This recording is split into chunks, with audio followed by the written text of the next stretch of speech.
Время новостей Татарстана на ТНВ. В студии Алексей Калиничев. Здравствуйте. И вот наша тема. Сколько детских садов будет в Татарстане к 2020 году? Аналитика данных – это самая интересная задача, поскольку это находится на самом верхнем уровне решения аналитических задач. Как регионы России перешли от задач к решениям? Алия Хайрудинова. Как не потерять, правильно восстановить и сохранить. Мы не можем сегодня каждое здание включить в этот реестр. Со Всероссийской конференции по вопросам сохранения объектов культурного наследия. Салават Мухаммадуллин. Своими силами и на свои деньги. Для деревенского народа это гордость.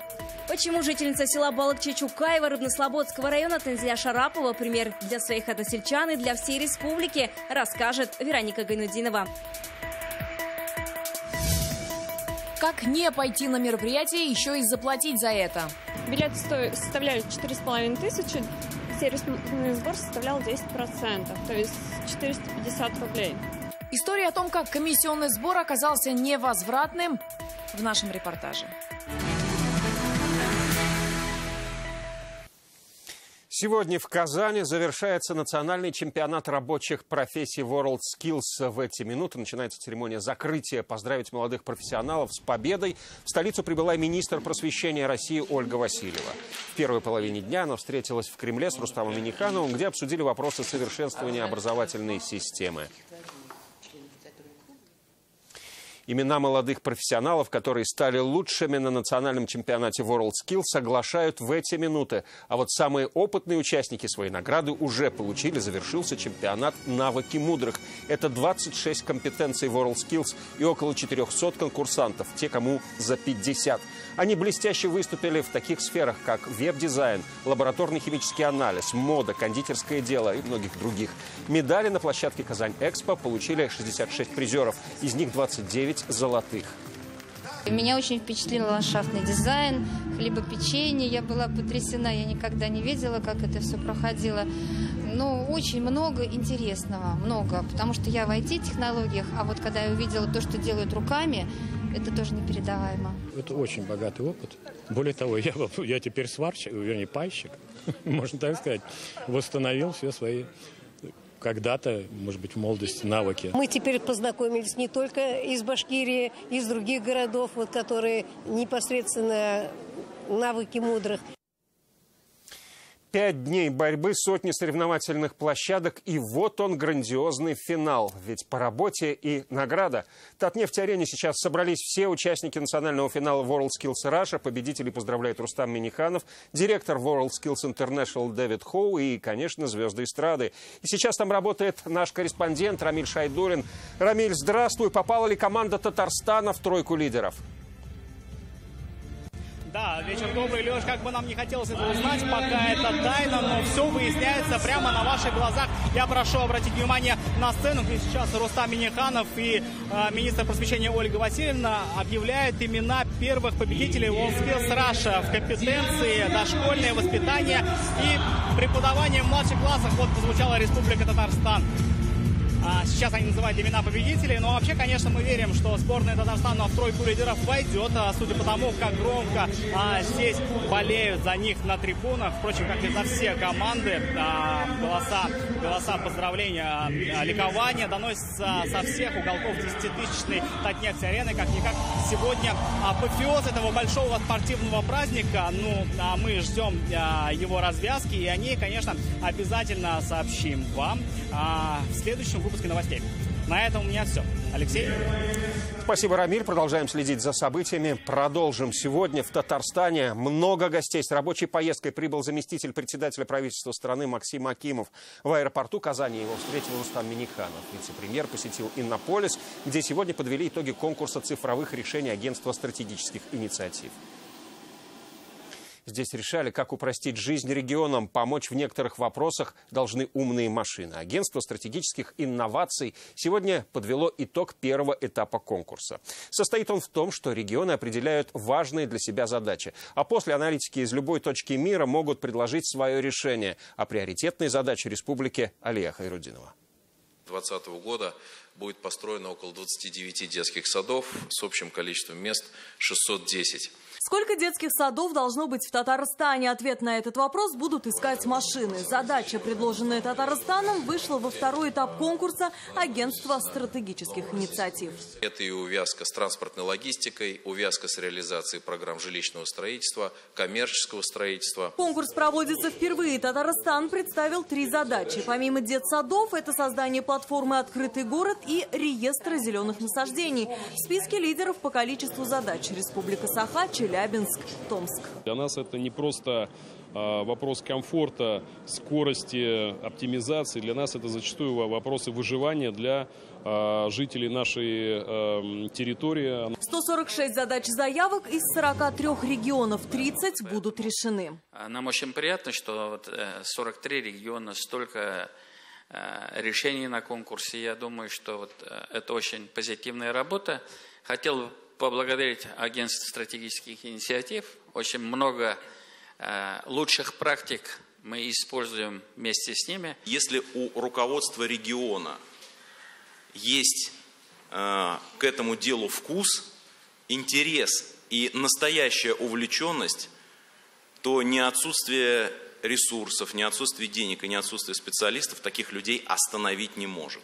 Говорить о результативных решениях задач пока рано, а вот любителей инновационных технологий порадовали отдельной выставкой. А этот аппарат может помочь при болезнях центральной нервной системы. Соединяется виртуальная реальность и тактильная обратная связь. Благодаря обману мозга реабилитация проходит в несколько раз быстрее. В разработке решений задач участвовать может каждый. Вся информация, цифры и данные на портале конкурса. Олег Ирудинова, Рамзиль Гарипов, ТНВ, Иннополис. Спасенные объекты деревянного зодчества и отреставрированные многовековые храмы со всей России. Все это и многое другое любой желающий может увидеть в Казанском Кремле. В эти дни в рамках фестиваля архитектурного наследия работает большая выставка под открытым небом. Здесь и легендарное усолье Град со своими промыслами, и солеваренный завод Соликамска. Выставку сегодня посетил Рустам Минниханов. Президенту республики рассказали, только за первые 2 дня работы выставки здесь побывали 20 тысяч человек. Мы показали всем, прежде всего себе, каким образом надо относиться к памятникам архитектуры. Как их надо беречь, как их надо носить на руках, как их надо бережно сохранять для того, чтобы сохранить свою историю. Потрясающая атмосфера. Вся страна к нам приехала в Кремль, в Казанский. И поэтому очень приятно и радостно, конечно, здесь всех встречать нам. И на деловых программах очень эффективные такие мозговые штурмы здесь идут. И мы даже делаем протоколы наших круглых столов, потому что они становятся рабочими уже. Кроме стендов с примерами сохранения архитектурного наследия, в Кремле появился и образовательный шатер для самых маленьких посетителей. И вот также осмотрел Рустам Минниханов. Здесь будут проходить уроки истории и архитектуры в формате игр. История, которую не сохранили. И чаще всего причина в отсутствии денег, недоработке документов и размытом определении границ. Об утрате исторических объектов и о том, как этого избежать, сегодня говорили на Всероссийской конференции в Казани. Почему под охрану попадают не все? И опыт какой страны мы возьмем на вооружение, расскажет Салават Мухаммадуллин.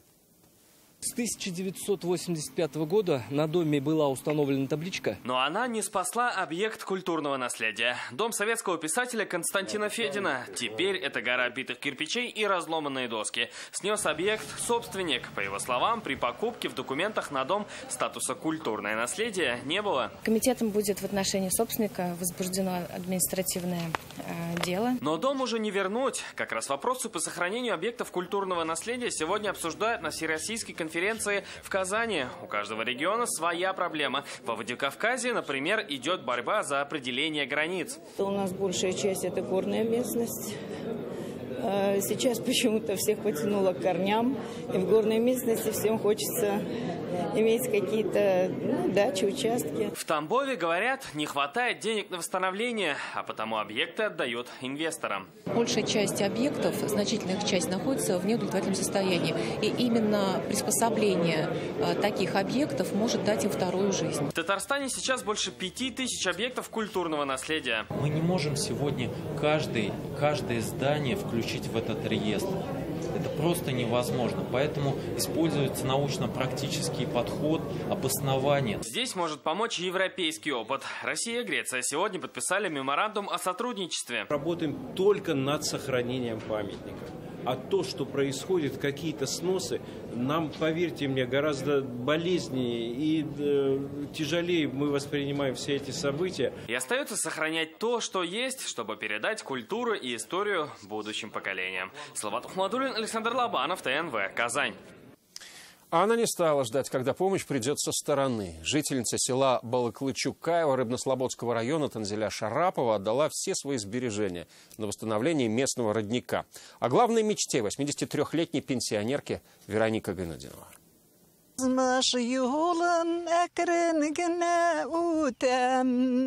напевая, 13-летней девчонкой ходила за водой к роднику, вспоминает Танзиля Шарапова. Сегодня ей 83. Спустя 70 лет она вернулась в родную деревню, но родник затопило. Решила своими силами построить новый. Начала искать, откуда выходит вода. Копили почти год, откладывая собственную пенсию. Не для себя, говорит, для людей старались, чтобы вновь запела в селе родниковая вода. Она сама захотела, мы сделали на свои деньги. Мы материального что-то ей помочь не смогли. Строить начали весной и закончили всего за 20 дней, несмотря на сложности. Место непростое. Резкие склоны спецтехники не пройти. Копали лопатами. Но для Танзили Шараповой это дело жизни. Будущие поколения есть, чтобы они для них пример, чтобы было. Я хочу оставить хочу входить в историю деревни. Дорога к роднику теперь открыта в любое время года. Пить полезную воду можно и зимой, и летом. Ключ закрытый, ему не страшен ни дождь, ни снег. Теперь это будет и местом встречи односельчан. Люди ходят сюда, вода вкусная очень. Очень ждали такой родник. Для деревенского народа это гордость.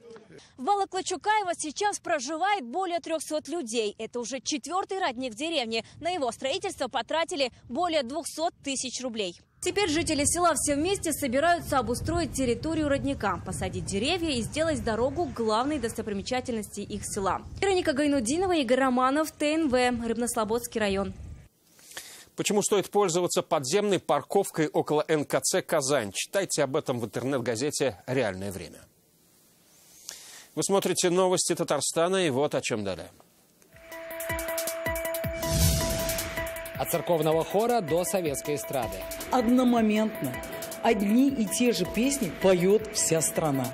Как в Казани отметили День славянской письменности, увидел Сергей Хайдаров. В ожидании начала. После официальной публикации уже, соответственно, дается официальный старт. Какими будут выборы в Госсовет Республики, узнал Дмитрий Аренин. Ход строительства полилингвальной школы сегодня оценила с Минтимиром Шаймиевым. Министр просвещения России Ольга Васильева побывала на объекте на улице Бондаренко. После этого в Казанском Кремле госсоветник Татарстана представил гостю экспозицию о деятельности Республиканского фонда Возрождения, а также рассказал о проекте «Культурное наследие. Древний город Болгар и остров Град-Свияжск». 400 миллионов рублей уже дошли до татарстанских предпринимателей. Сегодня в Торгово-промышленной палате республики рассказали о том, как расходуются деньги, направленные на поддержку малого и среднего бизнеса. В 2019 году это 2 миллиарда 300 миллионов рублей. На что они идут, расскажут СМИ. Это сейчас предусмотрено соглашением между ТПП и Союзом журналистов. Его подписали сегодня. Чтобы общение больше было с предпринимателями и властью, и для населения, и для всех двоих. Чем занимается предприниматель, чем занимается власть. Вот этим мы будем совместно заниматься. И я считаю, что торгово-промышленная палата в этом смысле очень надежный партнер, который позволит нам информационно насытить эту тематику и сделать ее ближе многим людям, которые сегодня пытаются заниматься собственным делом. День славянской письменности и культуры отмечают сегодня в России. С праздником татарстанцев поздравил председатель Госсовета Фарид Мухаммедшин. Он отметил, этот праздник – символ духовного и культурного единства славянских народов, напоминание об общих исторических корнях и обычаях. Наша республика исторически представляет собой уникальную площадку, на которой тесно переплелись судьбы многих народов.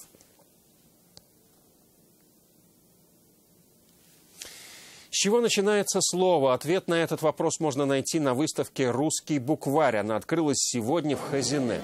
Все в жанре книга художника, где автор соединяет текст и изображение. Это серия из 33 листов, представляющая все буквы русского алфавита, напечатанная в разных техниках графики. Тираж издания 60 экземпляров. Здесь же работы профессиональных художников, дополненные детскими рисунками на тему «Русский алфавит». В Центр печатной графики приходят дети обучиться этому ремеслу, интересному печатной графике. И здесь просто, так как у нас Александр Михайлович, он у нас участник этого самого проекта от Казани, то он предложил, а может быть, дети как-то по-своему решат эту тему. Классика Чайковского и Глинки, церковные песнопения и даже эстрадные хиты Пахмутовой и Шаинского в исполнении большого объединенного хора. Так сегодня в БКЗ праздновали День славянской письменности. На сцене почти 250 музыкантов. Почему все они утверждают, что их вместе собрали Кирилл и Мефодий, расскажет Сергей Хайдаров. Вот так сегодня в БКЗ зажигает зал руководитель государственного хора Татарстана. Зритель подпевает и встречает попурри аплодисментами.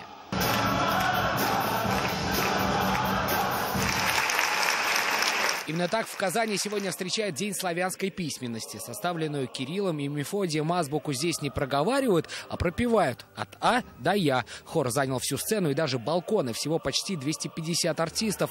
Поют как профи, так и любители. Девчонки и мальчишки, и взрослые дяденьки, которые нигде не пели, они сегодня уже выходят на одну площадку с профессионалами. Сегодня музыка объединила всех. Традиционно в День славянской письменности церковные песнопения. Это уже духовная сторона праздника. Слово татарстанского владыки Феофана гостям передает его секретарь. Когда мы говорим о духовном возрождении Татарстана и великой России и ее многонационального народа, мы понимаем, что у нас крепкая, надежная, фундаментальная основа. А вот уже участники народных ансамблей и хоров подпевают детям. Так, наверное, и выглядит межнациональная дружба, объединенная славянской письменностью и культурой. Вспоминаем те песни, которые звучали, может быть, 20-30 лет назад. Вот мне 63 года, это моя молодость, наверное, лет 16 мне было. Вот до слез. Сразу вспоминается целина, комсомол и весна. Масштабно из песней вспоминать создателей славянской письменности Кирилла и Мефодия в Казани будут и дальше. Каким будет этот день в следующем году, организаторы пока оставляют это в секрете. Сергей Хайдаров, Ренат Сафин, ТНВ, Казань.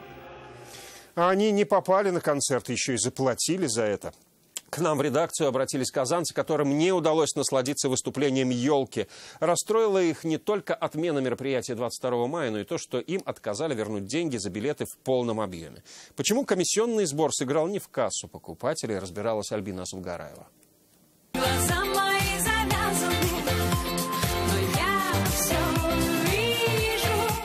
Увидеть елку Алине Брысиковой так и не удалось. Концерт популярной певицы был отменен. За возвратом денег за билеты девушка обратилась туда же, где и покупала, в сервис «Кассир.ру». Говорит, там сообщили, деньги вернут, но без кассового сбора. Билеты составляли 4500, сервисный сбор составлял 10%, то есть 450 рублей. Вы купили 2 билета, получается? Да, мы купили 2 билета. Ну, во-первых, обидно, во-вторых, это огромное количество людей. И люди пишут о том, что они приехали из Перми ради концерта. То есть люди потратили не только деньги за билеты, но и свое время. Вопрос о возврате денег мы направили в адрес компании «Кассир.ру». По их информации, факт покупки билета, формирование и направление билета на почту, информирование покупателя об отмене концерта, а также осуществленный «Кассир.ру» возврат денег за билеты говорят о следующем. Между потребителем и «Кассир.ру» был заключен и должным образом исполнен договор возмездного оказания услуг по оформлению билетов на мероприятие, в связи с чем услуги были надлежащим образом исполнены и комиссионный сервисный сбор возврату не подлежит. Можно ли считать услугу выполненной, если концерт не состоялся, спрашивают покупатели. Ведь до сих пор не ясны и причины отмены мероприятия. Есть только пост самой певицы в Инстаграм. Я очень расстроена, но мы обязательно приедем, просто чуть позже. Все деньги за билеты будут возвращены. И они должны быть возвращены в полном объеме, утверждает юрист Юрий Лукин, согласно закону о защите прав потребителей. 32-я статья закона о защите прав потребителей звучит четко, что при неоказании услуги денежные средства подлежат полностью к возврату. За исключением случаев, фактически то, что остаются за ним, фактически понесенные расходы. То есть, если агрегатор докажет, что за каждого потребителя он понес затраты на офис, на все остальное, на услуги работников, с каждого билета 450 рублей, что, в принципе, это невозможно, потому что кассовый сбор чаще всего представляет прибыль агрегатора, то у него будет основание снизить сумму возврата именно из кассового сбора. Но отказывать полностью в возврате кассового сбора у билетного агрегатора нет никаких оснований. Сейчас всем, кто оказался в подобной ситуации, лучший выход — написать коллективное письмо в Роспотребнадзор, советуют юристы. Затем уже можно обратиться в суд. Здесь уже потребитель вправе потребовать не только возврат за билет в полном объеме, но и компенсацию морального вреда. Альбина Слугараева, Данил Филатов, ТНВ, Казань. Пока не объявили, а объяснили. В преддверии выборов в Госсовет Татарстана руководство Центра избиркома республики встретилось с представителями политических партий. Говорили, какой будет избирательная кампания. Осенью татарстанцам предстоит избрать депутатов. Как готовиться и какой механизм для избирателей будет запущен, узнал Дмитрий Аренин. Особенность этой избирательной кампании – механизм «мобильный избиратель». Каждый сможет проголосовать на том участке, где ему удобно. Для этого нужно заранее написать заявление либо в многофункциональном центре, либо в одной из территориальных комиссий. В остальном же выборы в Госсовет пройдут в привычном формате. Предстоит избрать 100 депутатов. Половину по партийным спискам, половину по одномандатным округам. Их схема будет такой же, как и на прошлых выборах. В период с 30 мая по 9 июня, вот в этот период, Государственный совет нашей республики должен принять постановление о назначении выборов депутатов Государственного совета, и после официальной публикации уже, соответственно, дается официальный старт. По всей республике откроются около 3000 участковых избирательных комиссий. Побороться за голоса избирателей смогут представители 53 отделений политических партий. Сегодня в ЦИКе им рассказали о нюансах кампании.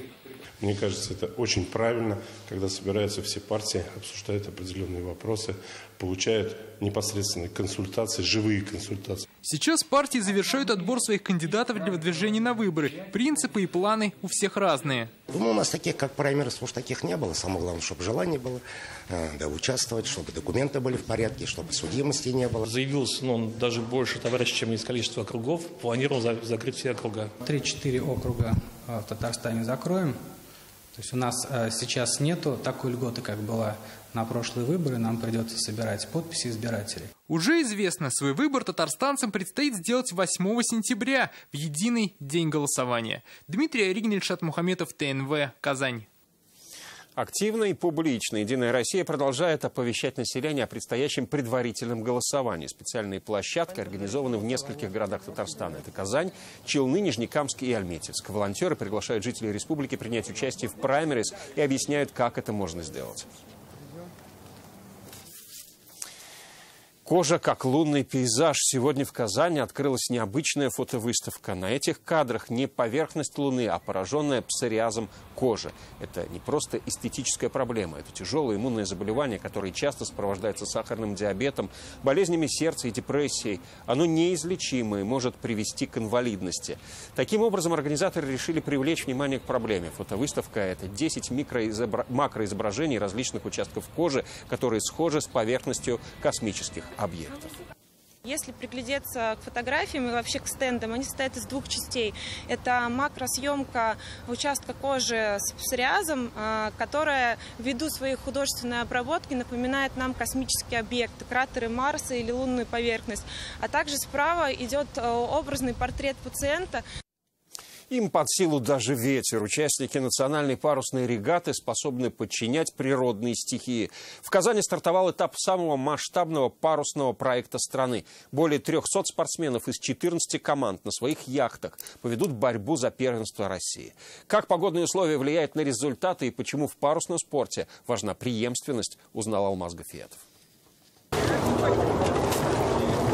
Это тот случай, когда девушки на яхте к успеху. Екатерина Столбнева из Сочи практически выросла на водных судах. Ее родители – участники парусных чемпионатов, а ныне тренеры. Свою дочь отдали в спорт уже в 5-летнем возрасте. Сейчас она рулевой. Борьба с собой, как обычно, умение быть спокойным в самых сложных ситуациях, когда жизнь вокруг бурлит. А это все о парусном, собственно, какая жизнь. Штормит, а ты держишься. 1 на 1 с ветром. В каждой команде по 4 участника. Здесь нет ограничений по весу, а самый любопытный – это формат гонок с пересадками и с прямым судейством на воде. Сегодня у нас уже первый заезд, мы попали по жеребьевке. И весь день, 3 дня у нас как белка в колесе. Гонку ждем, гонку пошли, отгонялись. И вот так потом система подсчета весьма сложная. Яхт 8, а команд 14. По техническим характеристикам яхты все одинаковые. Каждый участник по ходу турнира может проплыть на нескольких водных судах. Поэтому результаты зависят исключительно от мастерства и немного от погодных условий. В зависимости от силы ветра длится порядка 15-20 минут. Это гонки с пересадками. То есть один экипаж, когда отгоняется, их забирает катер, и они отправляются на берег, а другой экипаж пересаживает в этот момент на яхту. Лучшая организация соревнований, которые мы видели. Это не рейс на самом деле, это просто реально очень четко работала команда. Сочи, Туапсе, Нижний Новгород, а теперь и Казань. Наш город впервые принимает один из этапов национальной парусной регаты. Имена победителей узнаем 2 июня. Алмаз Гафиатов, Марат Зайдуллин, ТНВ, Казань. Выпуск продолжит информация о погоде, после чего на ТНВ выпуск программы «Вызов 112». Я же с вами прощаюсь до следующего выпуска новостей в 21:30. Всего вам доброго.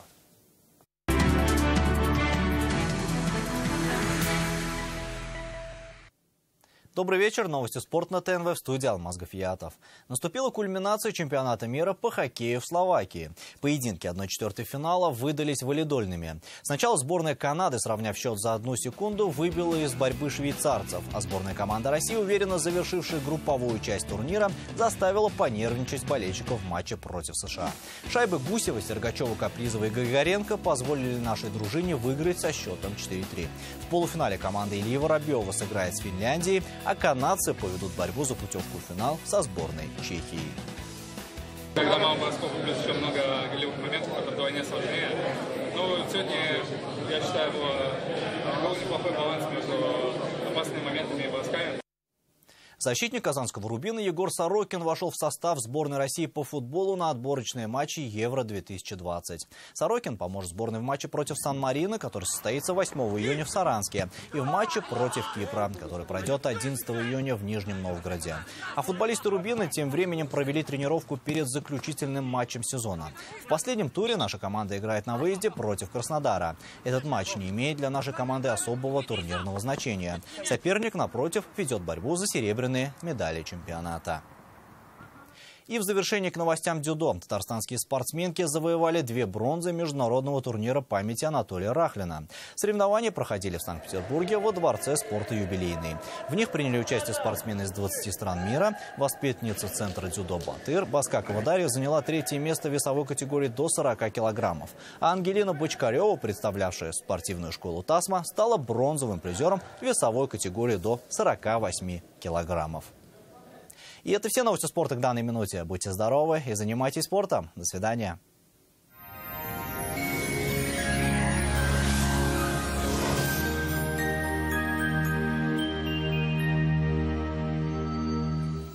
Здравствуйте. Суббота обещает быть солнечной, умеренно теплой днем и прохладной ночью. Но об этом позже. Вам нужен шкаф-купе. Качественный, недорогой и по вашим размерам. Данил Мастер исполнит ваше желание. Успейте заказать со скидкой 20%. Danil-master.rf. Телефон 2-167-166. По данным сервиса Яндекс.Погода, 25 мая на юго-востоке в Бугульме, Бавлы, Азнакаево будет солнечно. Синоптики осадков не обещают, 14 градусов тепла. На северо-востоке, Нижнекамске, Набережных Челнах, Елабуге ясно и плюс 13. На севере Татарстана, Менделинске, Агрызе, Менделеевске также без осадков и 14 градусов со знаком плюс. На северо-западе, в Арске, в Кукмаре, Балтасе столбики термометров покажут плюс 15. На юго-западе, в Болгре, в Буинске, Дрожжаном переменная облачность тепло, плюс 18.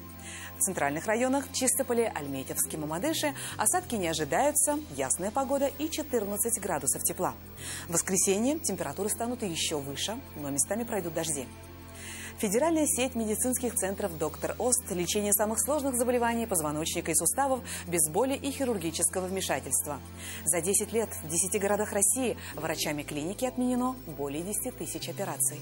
Артрит, артроз, остеохондроз. Болезни суставов могут надолго выбить вас из колеи. Выход есть. Современные технологии и эксперты клиники «Доктор Ост» помогут справиться с этими проблемами без боли и операций. Запишитесь в «Доктор Ост».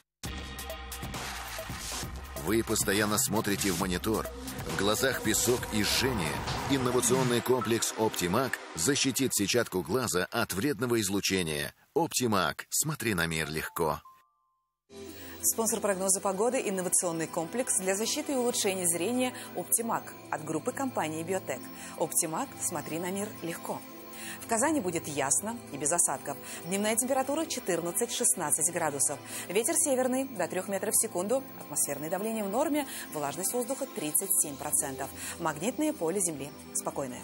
О погоде все. В студии была Лейла Латыпова. Увидимся на ТНВ.